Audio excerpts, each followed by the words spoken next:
Welcome to Healing Your Families, where we address 6 areas of health for families: emotional, financial, mental, physical, social, and spiritual.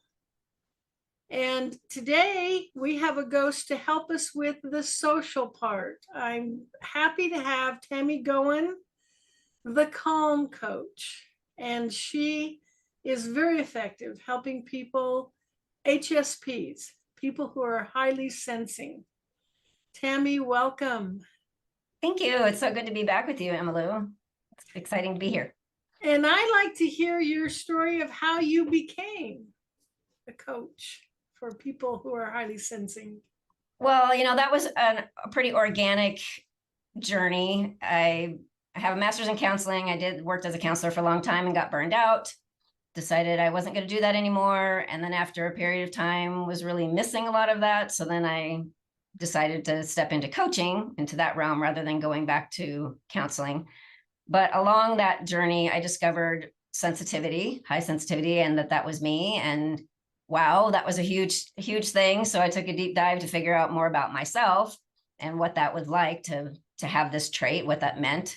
And then as I started working with folks as a counselor, as a coach this time, what I started recognizing was that the majority, probably 90%, I would guess, of people that were finding me were also highly sensing. And I found that really interesting. But of course, we ended up working through that. Hey, have you ever heard of this? How does this resonate with you? And then that would be a big part of our work together. And then after a while, I also started hearing from people, I've had coaching or counseling in the past, and could only get so far. I felt like I would hit a wall, or, just that I wasn't really truly understood and fully supported because they didn't know that piece. And so that's when I really became aware that that was a niche that was not being fulfilled. And so that became my primary outreach. I mean, I work with others who are not necessarily highly sensing, but the trait gives me some things to work with, to help people. And it's just helpful for me. And that's part of my journey, is learning how sensitivity is not just a challenge or a burden, as a lot of times people feel that's all it is, but that it has all of these benefits as well. So that does help me in my work, but it's also really great when I get to connect with other highly sensing folks and help them feel validated and supported, and recognize all of the things that are actually going really well in their lives that is related to that high sensitivity as well. And then how they can hone a lot of that and make things even better. That's so useful. I'm sure you probably, where I can see, they would get negative feedback of that they're too fussy, they're too sensitive, so it would be good to be validated. There's nothing wrong with them. Right. And I've watched several of your episodes on the Win-Win Women Network, and I feel like what you offer would also be useful to anyone who's introverted or shy. Yes. But there's Yeah, a difference, right? there is a difference. And actually 30% of highly sensing people are extroverted. So we're not all introverted, and we're not all shy, and we're not asocial, antisocial. It's really asocial, but where we don't want to be with people, because people will think that too, because we tend to cancel things, or someone wants to do some really big, expansive, noisy, energetic event, and we might opt out, not because we don't like people, but because that can be really, really overwhelming. So we can get that, that sense from people that, oh, they don't like people or they don't want to connect with people. And that's actually really far from the truth, because we really like connection, but we like it to be deep, not surface level. So we're not, chit chat at the party kind of people. Usually we really want to talk about something important. And usually that is in smaller situations rather than something really noisy or with lots and lots of energy, lots of things going on. Because one of the things about high sensitivity is, because we process everything really deeply and we give a lot of meaning to everything, everything can be really big. And we don't separate out everything that's happening around us. We are aware of it all at once. So some people will say, oh, just ignore that, it's not important.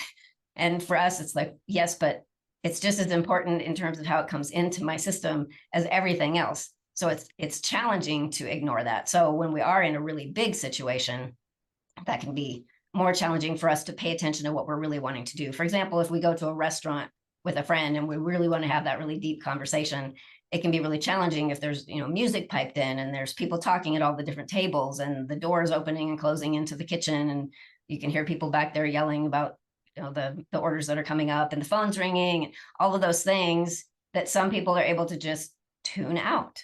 And for those who are highly sensing, that's very challenging. And so we're paying attention to all these things, but we really want to be listening to our friends. So sometimes we have to just say, hey, can we go someplace else that's more quiet, or let's finish up here and go for a walk, or something that's resonates more and just isn't so distracting for us. But and that is, we're talking about social situations. That is one of those things that can come up in terms of our self-preservation, or just being the people that we want to be in certain situations. We sometimes do have to draw a line that nobody else would draw in that situation. Nobody that's not highly sensing would be like, what's the big deal? It's party time. This is really fun.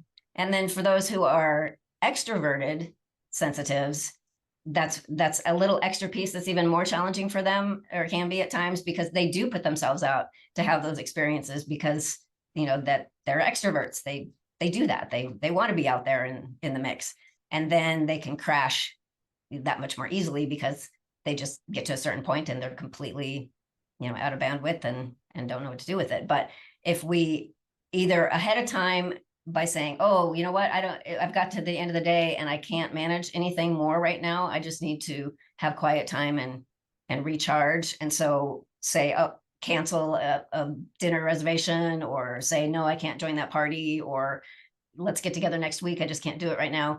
That can be challenging in terms of how it's received. So we have to be able to explain to people what that's like for us and why we're opting out. But we can also end up feeling really guilty or weird, or, why. I remember that when I was in college, all of these things that people were doing, and I thought I should want to do all of these things, and I don't. So what's wrong with me that I don't want to do this, or that doesn't feed me the way it seems to everyone else? So being able to honor ourselves is really important, but then also share that with people so they understand why we're canceling at the last minute, or why we don't want to jump in with all of these things, and help them see, if we do it this way, that'll be great for me. Or if we moderate it by, every other day or once a week or something instead of every day, whatever that event or situation or activity is, then that can be really helpful, so that those relationships can be really strong. It sounds like, in the title, you're talking about navigating social situations as a highly sensing person, or if you're with a highly sensing.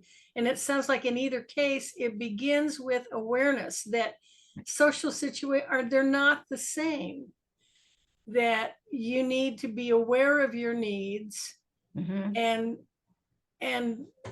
be prepared to protect them, giving yourself time to recuperate or rest. Is that correct? Yeah, that's very true, very valid. And then the other piece is, in terms of, honoring the self, is not trying to just ignore it or push it away, or saying, oh, I should be able to do this, and just barrel through it and then really crash. And then again, feel even more guilty or ashamed or whatever. And why is this so hard for me? And being able to just recognize that this is the way my system works. I process things this way. It's like, and I've mentioned this probably even on your show before, it's like being a big sponge without all those filters. So you can only put so much water into a sponge, and then it just drips through, right? It doesn't hold anything anymore. So if we don't take that time to wring ourselves out, if you will, just have that recharge time and regroup and fill our own energy system, our own bucket, so that we can have more of that input, then we just can't be the people that we want to be. But that's so important to us. We really want to be great and do everything that everyone's going to like, and have everyone like us, and do the best possible, project or whatever it is. And if we don't give ourselves that leeway to opt out of things, or to do whatever we need to do to recharge, then we can't be those people that we want to be. But it's really easy to second guess and get on ourselves for not being able to do those things. So yes, honoring it ourselves first, and then being able to share with others. and help them see what we're navigating and see how they can help us. And then we can also do the same for, if we're with someone who's not highly sensing, those who are can ask what that's like for them, just like we would like them to ask us. You know, it's two ways. It's not assuming that just because someone wants to do something and they get frustrated because we don't, doesn't mean that they're disrespectful or not caring or, you know, just rude, what all of the stuff that we could perceive that as. It's just that they come from a different place and they don't get that overwhelmed. They don't see things the exact same way. So for them, it's a no-brainer from that side. Why would you not want to do this? It sounds like so much fun. And we might be saying, yeah, it sounds fun, but it's just too much. And so being able to, excuse me, share that, you know, back and forth. And so if you are with someone who's highly sensing and you are not, and you can't understand why they would opt out of something or not want something that you do, it's best just to, you know, just to ask, oh, what's that like for you, that you know, that leads you to where what you're feeling right now, or that decision that you just make, and just really listen and acknowledge that, yeah, they just do things differently. It's like going to a restaurant with someone who's left-handed and you know, having them sit on the right side or not too crunched together, or certain implements or scissors or, you know, whatever. We don't like make a huge deal about it and say, oh, well, you really need to, you know, get that taken care of, or change that. Here, just practice using your other hand and then everything will go smoothly. You know, we don't do that. So not having that expectation that those who are highly sensing just jump on board with everyone else and just try harder, or, you know, just push, but just recognize that, oh, this is a different experience for this person. I wonder what that's like. I think it's always helpful for everyone to just be in a place of curiosity as much as possible. I'm always working on that. I have to remind myself all the time. But when you get frustrated or you don't understand something, just being curious. I wonder what that's like. And then ask them, because we would be happy to tell you, oh, the reason that I'm saying no, or the reason this is happening as it is because this is what it's like for me. And then the other person usually has more of an idea of like, oh, okay, I'm not there. I'm not experiencing it that way. But now I see, you know, how that can be too much or have this response. I'm thinking of the situation of a family planning a family vacation, and say one member of the family is highly sensing. Mhm. Well, ideally, in any family, you would be allowing everyone to have input on what they wanted to do, and how, you know, if they were driving, how long did they want to drive?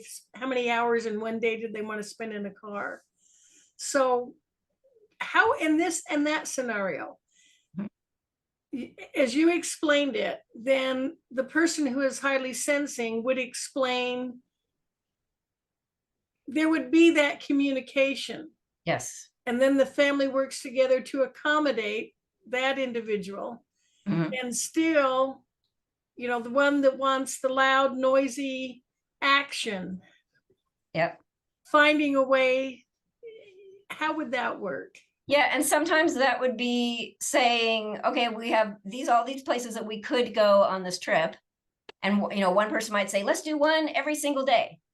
And then the highly sensing person is probably going, oh, no. No, we have driving, we have this, we have checking in, and we every single day a new one. And they don't even want to go at that point, probably, because it sounds like so much.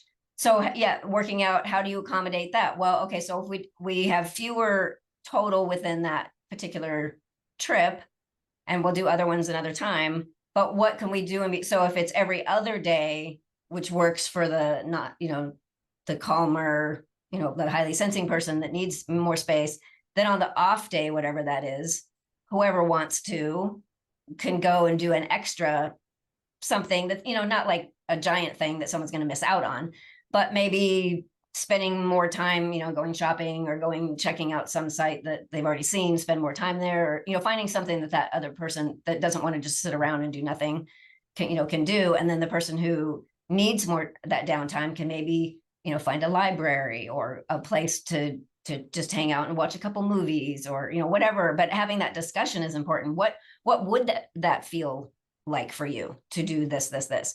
Oh, that's too much. What what would work instead, and then just do that problem solving to see what that would look like, and just acknowledge that everyone just has different, preferences.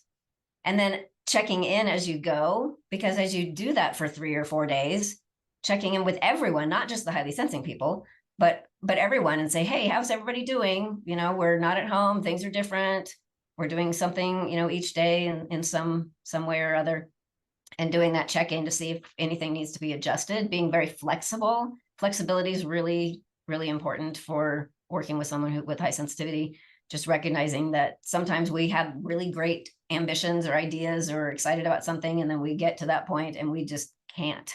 We're just out of fuel and we just need to recharge. And maybe if we just had one day off and we could do it the next day, would be, wonderful. And the plan all along was that. So being aware of that as parents in particular, if you're working with highly sensing kids or even your spouse or partner, everything that seems really great can actually end up being still too much. So just being aware of that, and even factoring in, it's like, oh, well, all this stuff sounds really good, but maybe we'll throw in just one down day in the middle of all that. And then if you get there and everyone's like, no, I feel really good, I think we should do something, then you can plan something then, but not have it be something that then gets to be, retracted and someone feeling bad or whatever. And I just did a presentation for parents parenting highly sensing children. And one of the parents noted that both of her sons, just a couple years apart, I think, are highly sensing. And she said that she has learned that if she's going to plan anything, not just a big trip, but a weekend, family gathering or a sporting event or anything that of course is desired, not just something that they have to do, but something fun. She's learned that she needs 3 days to prepare them. So you don't spring anything on them, or they'll just say, nope, I don't want to do it. She said they did a surprise trip one time to, like Legoland or something like that they'd always all ever wanted to go to, but they did it as a surprise. And so they just get in the car, they drive, whatever, they show up at the hotel and say, we're in Legoland. And one of them in particular was just like, I don't want to be here. And everyone was like, what do you mean you don't want to be here? That's all we've talked about for months, but there was no preparation. And it was just like all of a sudden everything all at once, and it was too much. So she's learned, oh yeah, no springing anything, and 3 days to prepare. So they worked through that in that way, just knowing, oh yeah, we gotta have a lot of time. And then you spend that time preparing for whatever might come up. So yeah, I mean, with everything, as you know, communication is just that key. So being in a place of curiosity, openness, understanding that I have my view, everyone else has their own. Let's talk about that and see what that's like. And then knowing that things could change, even if it looks this way here, down the road, it might be different. Just like, a couple friends wanting to have dinner, and they've been planning it all week, and then it's been a really busy full day for someone at work, and they get to the end of the day and they just know that, they're not going to be good company, they're not going to be having that interaction that they're looking for, so they end up opting out. So just having that awareness ahead of time, hey, this happens for me sometimes, and so if I end up having too much and having to retract, just know it's not you. It's not because I don't like spending time with you, et cetera. So knowing that ahead of time, but also the more we're okay with how we process things, the easier it is for us to share with others when that does come up. So being able to just say, oh, you know what, I was really looking forward to this. It was super exciting to me. And I've gotten to the end of this day and I have nothing left to work with. I'm really sorry, but I just need to postpone, because I'm not going to be the person that I want to be, and I'm not going to enjoy it as much. And so then you won't enjoy it as much either. So maybe we could do it tomorrow or next week, or so just being able to do that. But yeah, it's all just like everything else in families and relationships, is that communication. I love that. It's the communication. I think you can't communicate too much. That communication, there's the awareness, both of being aware of how you feel, what you're capable of, being aware of how the other person feels, and the accepting that this is the way they function. They haven't done anything wrong. They're not out to ruin your day. just accepting this is how they are. And then Mhm. I love the point you made too about having lots of options. If you have a group, a family, or a group of friends, having lots of options. So some could stay at the hotel and rest or watch a movie. Others could go to the amusement park. Right. And then the flexibility is on top of it. What sounded like the perfect plan when you're sitting around the living room at home planning this trip, it may look perfect then, but when you're on the road, in the car, be flexible. Yeah. You might not want to prepay all your tickets. Right. Uh-huh.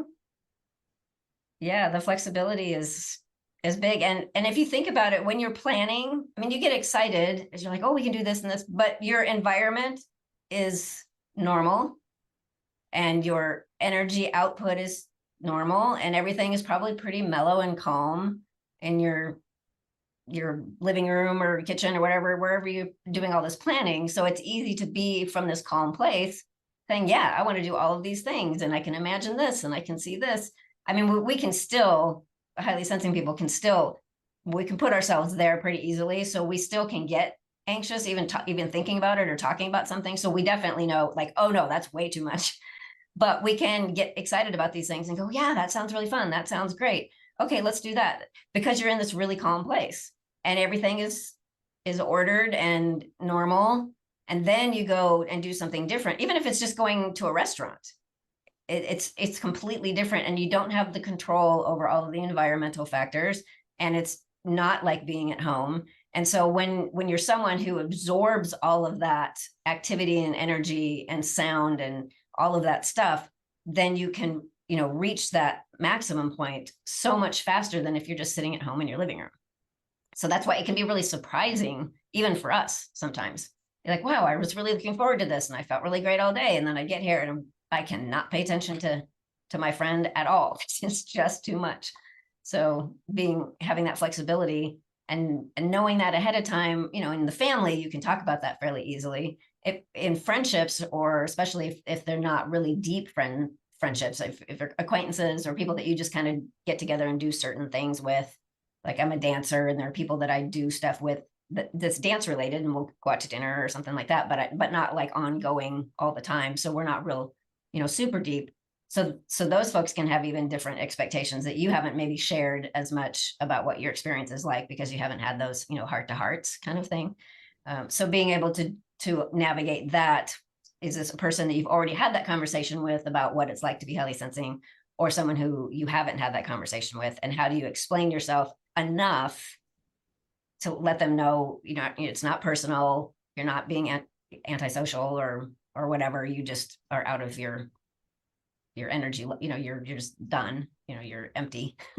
or someone who you have talked with, you can say, oh, this is one of those times when, and then they go, oh yeah, okay, because they're used to that. And you gave the example of the parent, the child isn't going to be able to explain their needs. They may not fully understand it, but the parent who has observed and learned and understands, made that effort rather than, I love the way you use curiosity, rather than saying, oh, you're just trying to ruin this family outing. That's so everyone else is having fun. What's wrong with you? Mm-hmm. Just being curious and then realizing they didn't have time to prepare. It was sprung on them, even if it was something they wanted.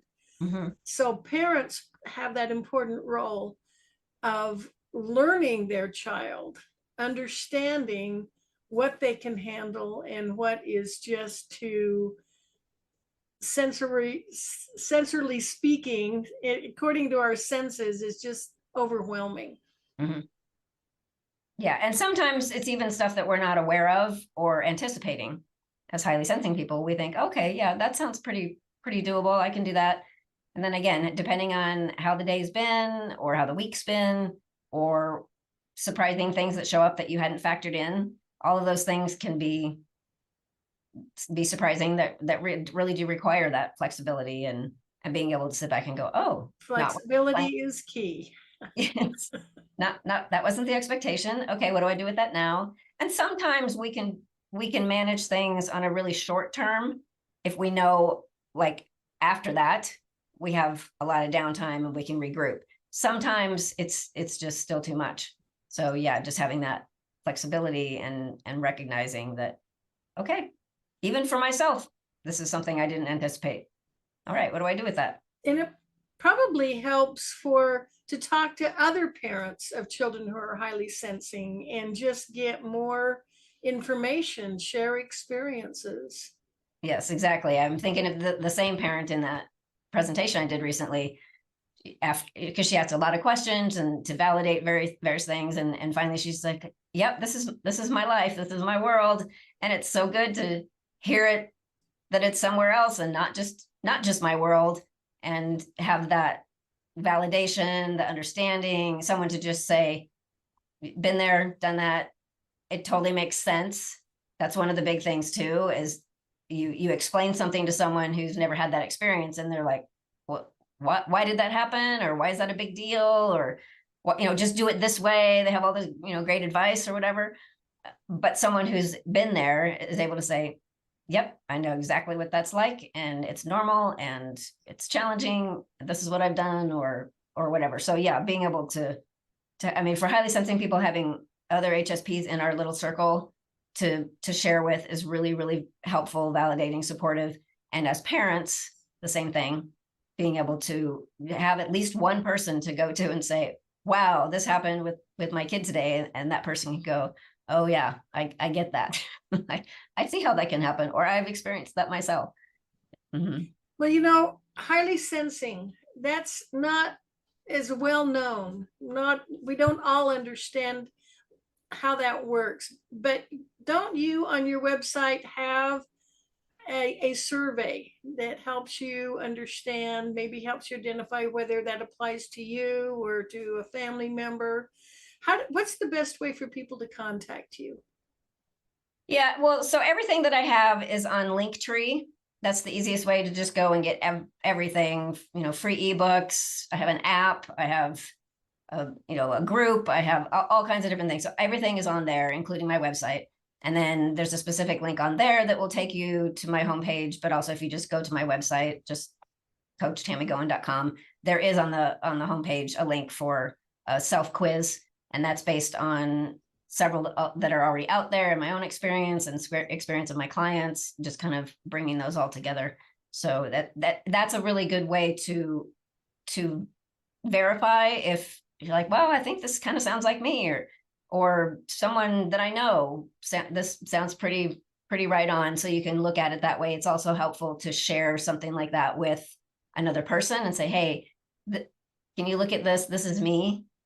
And then if you are a parent and you're wondering about your child, I don't have a specific quiz for children at this point, but if you go to Elaine Aaron's site, which is hsperson.com, there is an inventory specifically for children that parents take on their kids' behalf, just to validate that. So they just need to remember your name, Tammy Goen. Yep. And they can find you on Linktree and on LinkedIn, and Yes. your website, tammygoen.com. CoachTammyGoen.com for my website. Coach for your website is coachtammygoen.com. Yeah. Yeah. Well, this is valuable information that helps families, especially during a time of year when there are a lot of holidays, parties, family plans, and just understanding how to navigate all of that, just understanding how to make it a pleasant experience for everyone. This is huge. And those key ideas of curiosity and patience and flexibility and just communication. So yeah, keeping lots of options, mm-hmm. making sure that downtime, that precious downtime, that very much so. Yeah, so essential. Yeah. Well, thank you, Tammy. And for my viewers, join me again next week at the same time. So until then, love yourself, love your families. Let's make the world a better place by strengthening families. This is Emmylou Penrod with healingyourfamilies.com.